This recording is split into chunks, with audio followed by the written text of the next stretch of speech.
Hello, SOS Vestibular. Teacher Michelle here. Good morning, good afternoon, good evening. Welcome to our next class about sentences structure. Pessoal, bem-vindos à nossa próxima aula, no nosso próximo vídeo. E hoje nós vamos tratar sobre estruturas de sentenças.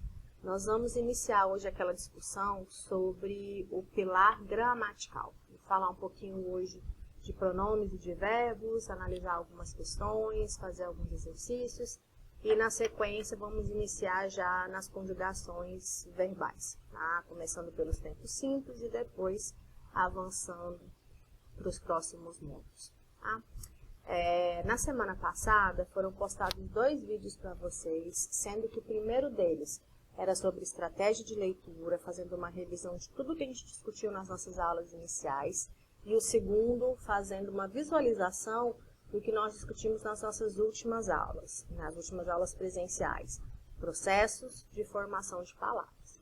Então, lembrete, no AVA estão disponíveis 2 exercícios, tá? Então, o primeiro exercício trata das estratégias de leitura, é um texto, e a partir desse texto você vai tentar colocar em prática essas técnicas, e o segundo exercício é formato de simulado. Questões, padrão Enem, padrão vestibular da UEMA, para que vocês possam ir praticando. Lembrando que prova de língua estrangeira não tem surpresa, né? A nossa expectativa é interpretação textual. E aí, a partir desses textos, vocês vão usar e empregar essas estratégias que nós estamos discutindo.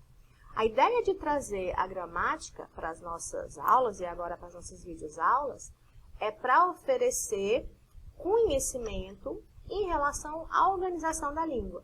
Como que essa língua se estrutura, como os verbos são conjugados, quais são os pronomes, esse tipo de coisa. Porque isso é vocabulário que vai te ajudar na hora de interpretar os textos, de buscar uma compreensão geral, de estabelecer sentido e entender também as possibilidades de resposta, tá? Dificilmente a gente vai ver aquele modelo que se usava há alguns anos atrás, de você ter uma análise de gramática isolada, né? Que era aquele ponto de, por exemplo, qual é a alternativa que tem o passado correto do verbo?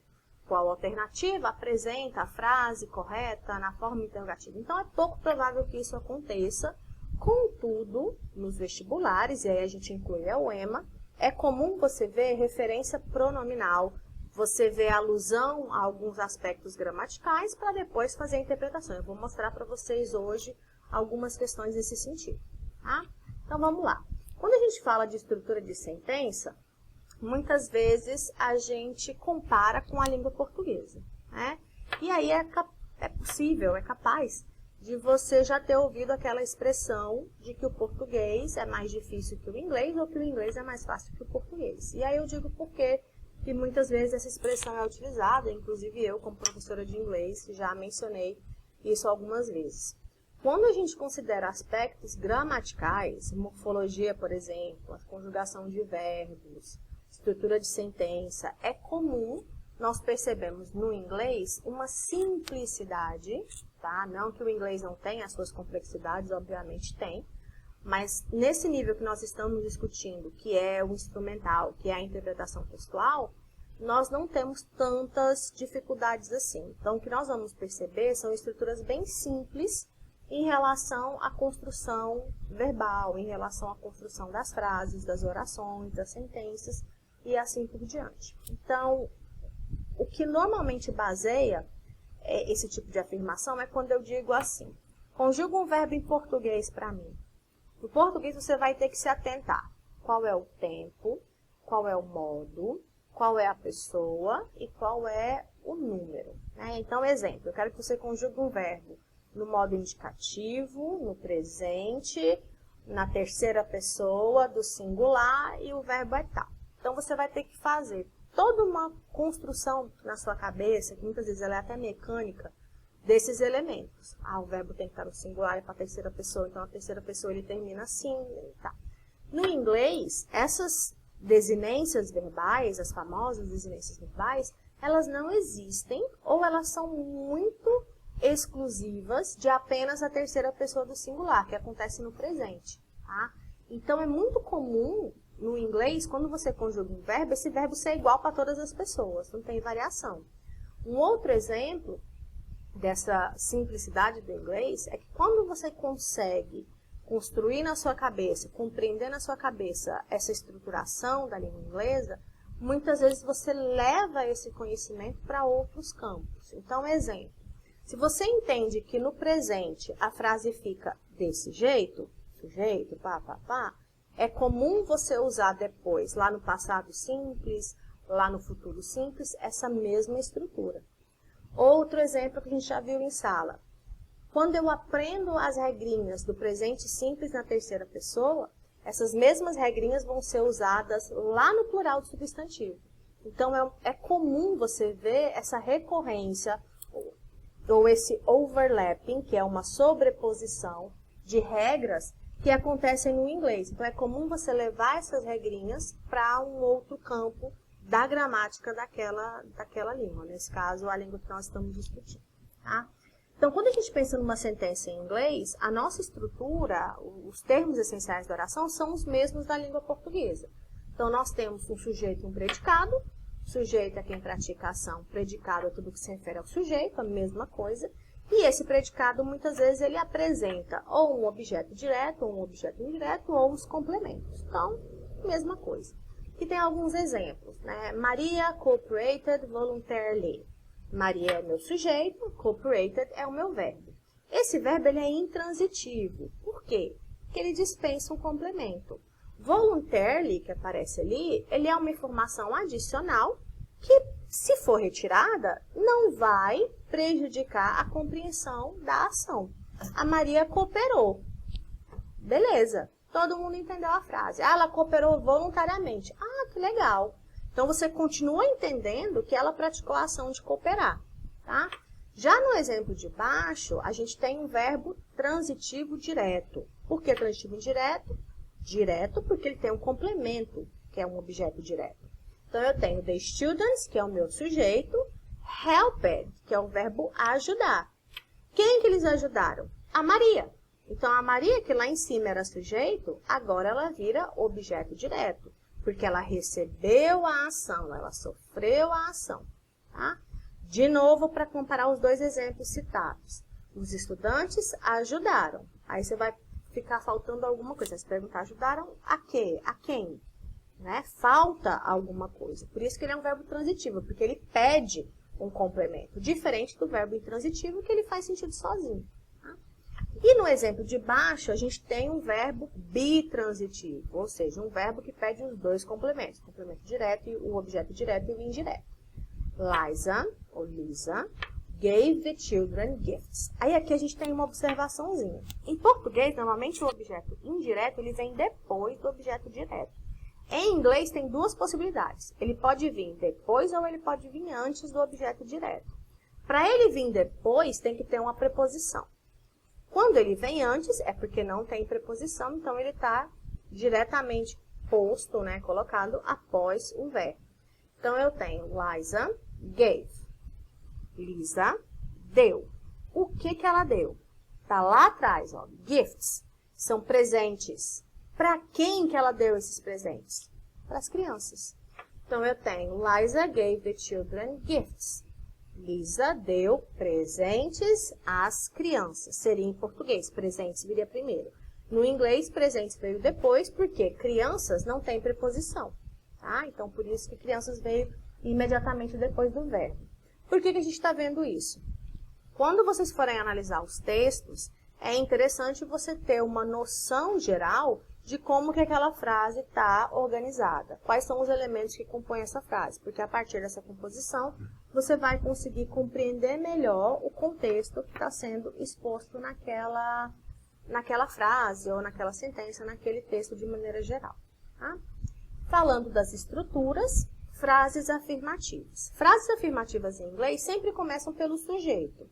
Aliás, frases em inglês, frases afirmativas em inglês não são escritas ou não existe frase sem sujeito em inglês. Tá? E isso se explica até pela questão verbal.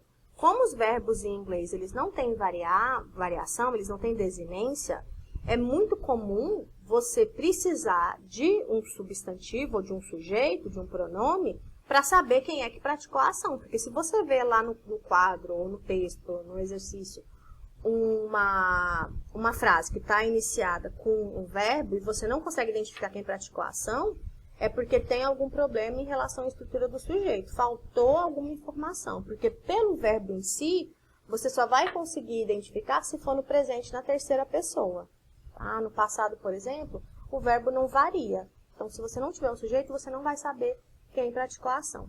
Então, frases afirmativas começam pelo sujeito, depois eu tenho um verbo, e esse verbo me dá possivelmente um complemento, que tanto pode ser um objeto direto ou indireto, ou pode ser um complemento, seja ele nominal, por exemplo, ou um complemento verbal. Frases interrogativas. Para fazer pergunta em inglês, a gente vai ter a mesma coisa do português, então vai ter um ponto de interrogação no final, e vai ter uma entonação. Eu mudo o tom. Né? Você é um estudante da escola tal. Você é um estudante da escola tal? Então, em português, a gente também usa a entonação como forma de diferenciar pergunta de afirmação. Só que no inglês, além disso, você tem também uma inversão de posição de sujeito e objeto. Ou sujeito e verbo, desculpa. Então, é comum, por exemplo, no inglês, você ver a pergunta começando com o verbo e depois com o sujeito. Futuramente a gente vai ver que existem vários tipos de verbo. Hoje o nosso foco está sendo o verbo de ligação, que é o que a gente vai ver com o verbo to be. Tá? E nas frases negativas, obviamente eu tenho que ter um não. Só consigo negar se eu tiver o advérbio de negação não. Esse advérbio de negação não em inglês é o not, com um tzinho no final. Ah, professora, mas eu já vi o no. Tá? Qual a diferença do no para o not? No em inglês é o não, contrário de sim. Né? Então, no é o contrário de yes. Normalmente você usa no início de frases ou quando você quer dar uma resposta curta para alguém. Então, você gosta disso? Não. Então, esse não em inglês é o no. Só que quando a gente está escrevendo ele numa frase, ele sempre vai vir depois do verbo. E como ele vem junto com o verbo, ele tem esse tzinho no final, é um not. Porque ele é uma partícula de negação que é usada para dar sentido negativo das frases. Tá? Na sentença negativa, eu começo pelo sujeito, eu tenho o verbo e o não, e o restante da frase, e o complemento. Tá? O verbo to be, por que tem o Shakespeare ali com a caveirinha? Né? Faz alusão ao personagem do Hamlet, que é uma obra shakespeariana, e ele abre essa obra, ele tem nessa obra uma citação que é muito famosa. To be or not to be, that's the question. Ser ou não ser, eis a questão. Então, o to be, como eu acabei de falar, é o verbo ser ou estar, que é o principal verbo de ligação que nós temos na língua inglesa, assim como em português. Tá?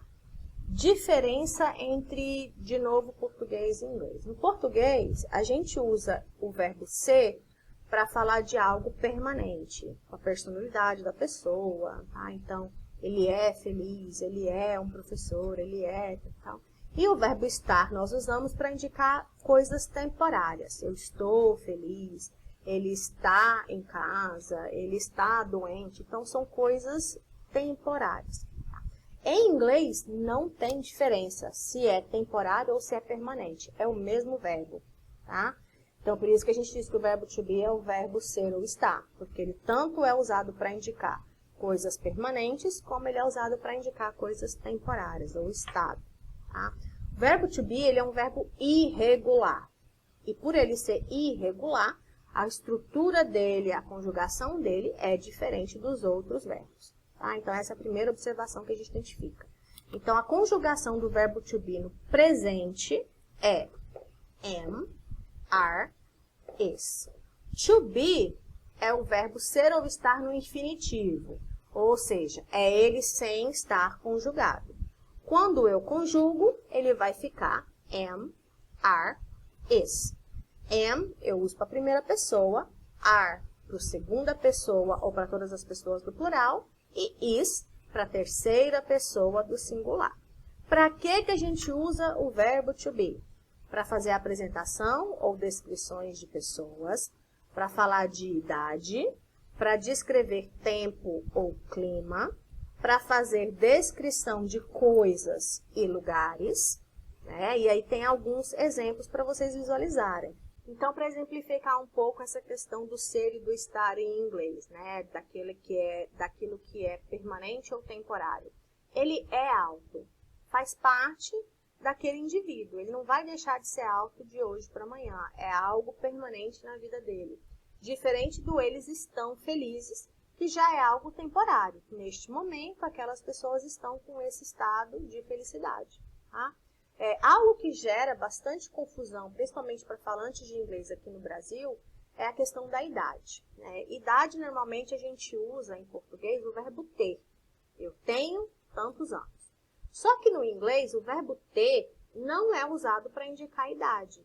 O verbo ter só é usado para indicar posse. Eu tenho alguma coisa, então aquele alguma coisa pertence a mim. Eu tenho uma caneta. Quer dizer que eu adquiri aquela caneta de alguma forma. Eu comprei, eu ganhei, alguém me deu de presente.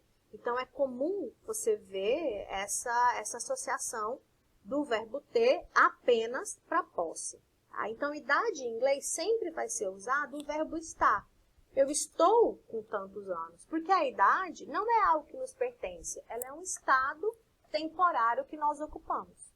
Esse ano, eu estou com tantos anos. No próximo ano, eu vou estar com uma outra idade. Por isso que idade em inglês sempre se usa am, are ou is.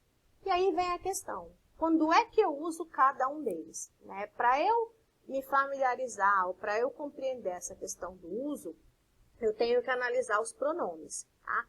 Então, eu vou ter que considerar quais são os pronomes. Esse pronome está na primeira, na segunda, na terceira pessoa, no singular ou no plural, e é isso que vai me determinar a conjugação do verbo to be. Como foi falado, to be é o verbo no infinitivo, ser ou estar. To be ou not to be, ser ou não ser. Tá? Quando eu conjugo, eu sou, tu és, ele é, aí o verbo está sendo conjugado, então eu preciso fazer concordância com o sujeito. Tá? Então, os pronomes pessoais. Em inglês, a gente não chama pronome pessoal do caso reto ou do caso oblíquo, a gente chama de subject ou object. É com base na função sintática que ele exerce naquele contexto. Então, palavras que fazem função de sujeito, pronomes que substituem nomes que fazem função de sujeito. I, you, que é a primeira e a segunda pessoa. Terceira pessoa do singular, he, she, it. Em inglês são 3, em português são 2. Em português eu tenho ele ou ela.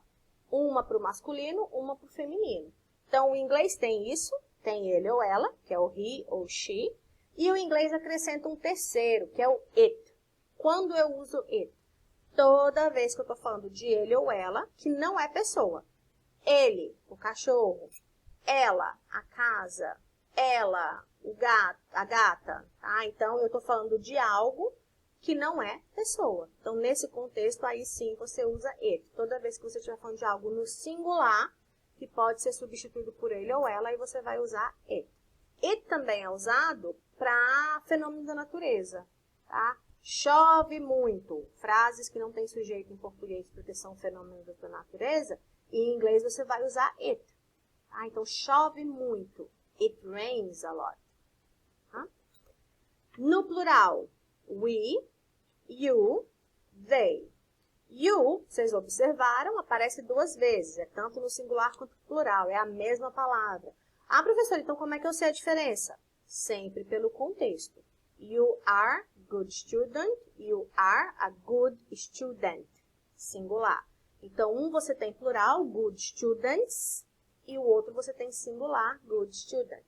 Então, é sempre pelo contexto que você vai diferenciar um do outro. Tá? Então, para eu, quando o sujeito é primeira pessoa, o verbo fica am. Am você só usa quando o sujeito é I, quando é eu. Are você vai usar para você, que é you, e para todas as pessoas do plural. We, you, they. E no singular, is. Ele é ou ela é, sempre is. Aqui a gente tem contracted forms. Quem gosta de música em inglês já deve ter visto isso várias vezes, que é o apóstrofozinho que aparece sempre junto do pronome ou então com a abreviação da negação.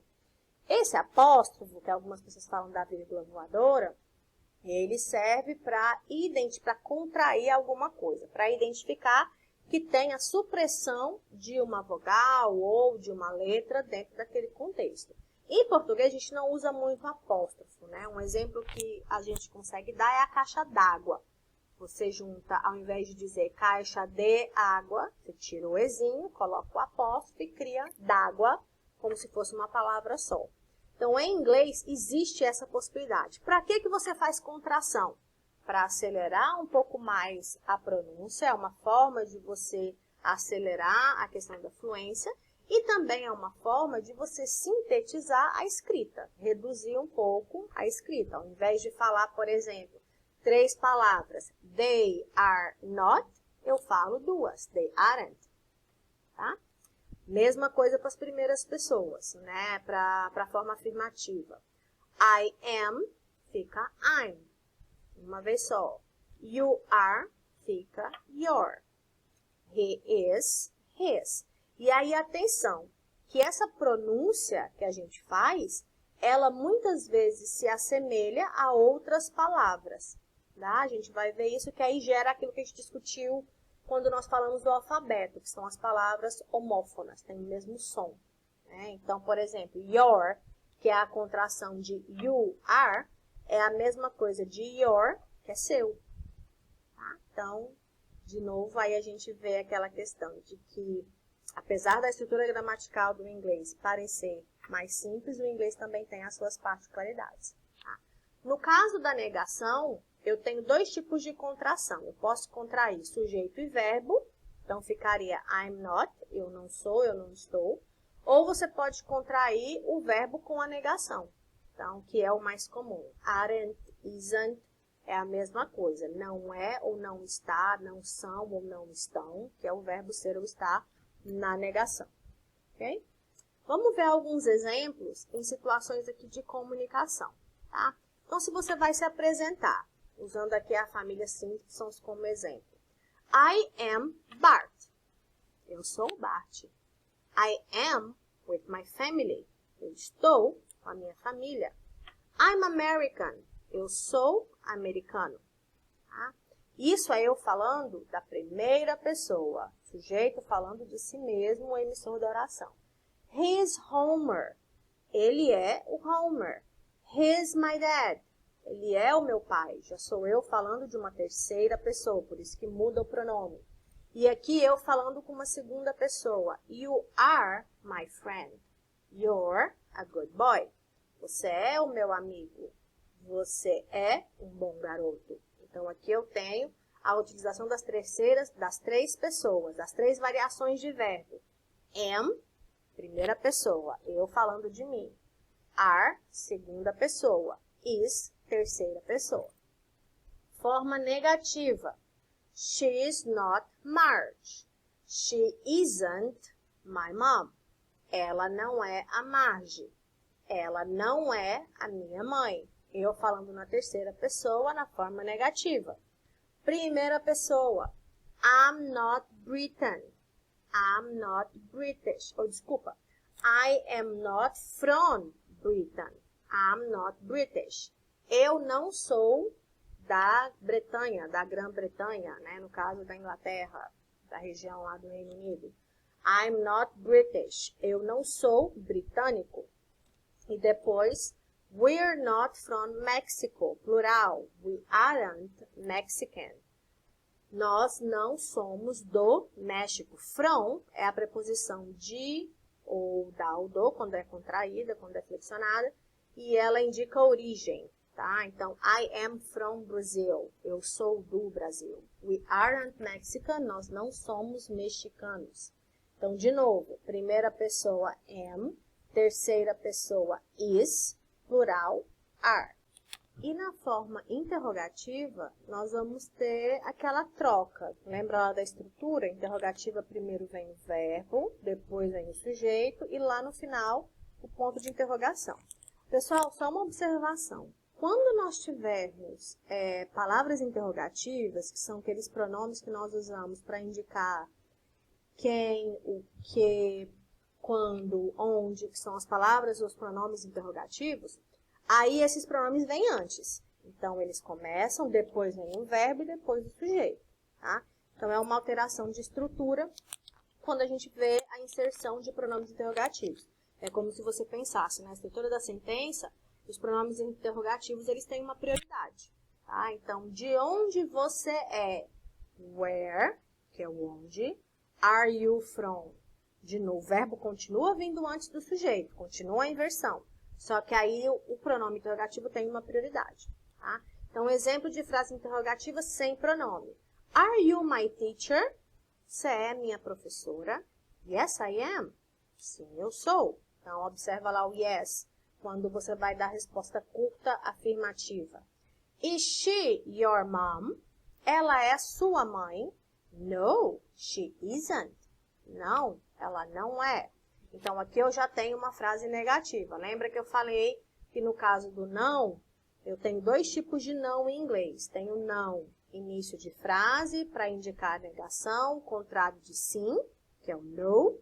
E tem o não, que é um advérbio de negação, que aí é o not, que nesse caso está contraído. Is, not, é a mesma coisa que isn't. Tá? E aí, como eu disse para vocês no começo, para que nós estamos falando de um conteúdo que é tão elementar? Né? As pessoas que já têm contato com inglês, que já estudaram no ensino fundamental, no médio, que tem um bom desempenho, tudo isso que nós falamos hoje, nada é novidade. Verbo to be, pronome, é coisa que você viu ou vê desde o seu primeiro contato com o inglês, tá? Mas aí a gente vê, por exemplo, essa questão que foi do vestibular da UEMA, desculpa, de 2017, se eu não me engano, tá? Então, a pergunta era, a palavra they, que é um pronome, que significa eles ou elas, no quinto parágrafo do texto, refere-se a, tá? Então, usando a estratégia de leitura, a primeira coisa que eu fiz foi ler a pergunta. Antes mesmo de olhar o texto, eu li a pergunta. A palavra they, no quinto parágrafo do texto, refere-se a. Aí, para eu ter um contato com o texto, eu posso olhar o título. Votes at 16 and Negative Stereotypes of Young People. Então, eu consigo identificar pelo título que está falando alguma coisa de voto com 16, que provavelmente é a idade, obviamente, né? Negative stereotypes, estereótipos negativos of young people. People, pessoas. Young, jovens. Então, jovens pessoas são os adolescentes, tá? Então, é um texto que está falando sobre os adolescentes, voto, estereótipos negativos. Tá? Só que a pergunta está dizendo a palavra they no quinto parágrafo. Então, se eu contar e eu for para o quinto parágrafo, eu já tenho aqui, ó. But the fact is more teenagers than ever, blá, blá, blá. Eu vou procurar onde é que está a palavra they, para eu me localizar. Então, eu tenho aqui, in fact, they. Achei o pronome que ele está se referindo. O quinto parágrafo é esse. In fact, na verdade, de fato. Isso não me dá a resposta. Então, quer dizer que eu tenho que olhar no período anterior, né? No parágrafo, aquilo, a sentença ou as orações que vêm antes desse início de período. Porque aqui está dizendo, in fact, they are 10 times more. De fato, na verdade, eles são 10 vezes mais. Então, eu tenho que olhar antes para descobrir quem são eles. Eles quem? Teenagers are more likely to do voluntary work than people from any other generation. Então, eu tenho adolescentes são mais prováveis fazer trabalho voluntário do que pessoas de outra geração. Na verdade, eles são 10 vezes. Então, eles quem? Os adolescentes, the teenagers. Professora, por que não é people? Porque aí eu tenho que analisar o contexto da frase anterior. Sobre o que aquela frase anterior está falando. Tá? Ah, professora, mas aí eu traduzi. Então, você não precisa traduzir. Você pode usar aquelas estratégias que nós utilizamos. Quais são as palavras que você reconhece? Generation parece com português. Voluntary parece com português. Então, você consegue fazer essas distinções. E aí, você vai identificando e tentando estabelecer uma noção de sentido. Outro exemplo, e esse é do Instituto Federal de Minas Gerais, o processo seletivo deles para ingresso no ensino superior. Então, nesse caso, a estrutura deles é um pouquinho diferente do Enem. Eles colocam, antes mesmo da questão em si, que está lá embaixo, na frase, eles dão uma introdução. Então, eu tenho lá, a depressão é um problema de saúde pública mundial. Ela se distingue da tristeza pela duração de seus sinais e pelo contexto em que ocorre. Trata-se de uma experiência cotidiana associada a várias sensações de sofrimento psíquico e físico. Aí vem o texto e embaixo a pergunta. Na frase, we can better understand the global impact of depression by measuring it in terms of disability. O pronome it, em destaque, refere-se a ou ao, né, no caso. Então, aí vem as alternativas. De novo, a questão está pedindo uma análise do pronome, especificamente como foi no outro exemplo, que é o que a gente chama de referência pronominal. Eu tenho que olhar no texto. Qual é o contexto? Nesse caso, ele já me deu a frase. We can better understand the global impact of depression by measuring it. O it faz referência ao termo antecessor, que é Global Impact of Depression. O que isso significa? Impacto global da depressão. Tá? Deixa eu ver aqui para resposta. Muito bem. Então, eu tenho impacto global da depressão. Essa questão é de 2017.